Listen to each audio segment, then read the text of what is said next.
نبی صلی اللہ علیہ وسلم کی ولادت پہ آپ کو خوشی نہیں ہوتی؟ کس کو خوشی نہیں ہے؟ سب کو خوشی ہے. لیکن سب سے پہلا بات یہ ہے کہ اللہ کے نبی کی ولادت کے دن ثابت تو کرو نا. پھر دوسری بات، نبی صلی اللہ علیہ وسلم نے اپنی ولادت پہ خوشی منائی تھی، لیکن کس طرح؟ روزہ رکھا تھا. اور ولادت والے دن یعنی نبی صلی اللہ علیہ وسلم نے تاریخ کو مینشن نہیں کیا، دن کو مینشن کیا. نبی صلی اللہ علیہ وسلم ہر ہفتے سوموار والے دن روزہ رکھتے تھے. پوچھا گیا آپ کیوں رکھتے ہیں؟ فرمایا اس دن میں پیدا کیا گیا. اللہ کے نبی نے تاریخ بتائی نہیں، بلکہ دن متعین کیا ہے کہ سوموار کو میں پیدا کیا گیا تھا.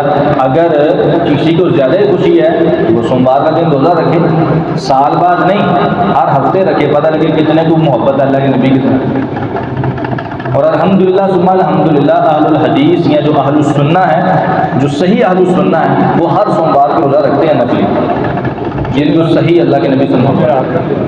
جمعرات کو تو اس وجہ سے ہے کہ اس دن اعمال اللہ کے ہاں پیش کیے جاتے ہیں، اس کا نبی صلی اللہ علیہ وسلم کی ولادت کے ساتھ تعلق نہیں. سوموار کو اللہ کے نبی کی پیدائش ہوئی، تو نبی صلی اللہ علیہ وسلم نے تاریخ کو مینشن نہیں کیا، دن کو مینشن کیا. اور اس دن خوشی کیسے منائی ہے؟ روزہ رکھا. اور یہی صحیح طریقہ ہے خوشی منانے کا.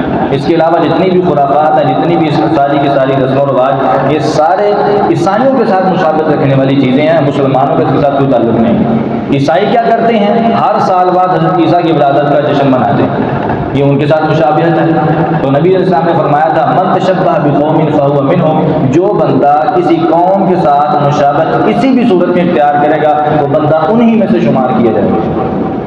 اگر کوئی بندہ یہودیوں کے ساتھ ان کی مذہبی چیز میں مشابہت اختیار کرتا ہے تو وہ ان کے ساتھ ہوگا قیامت والے دن.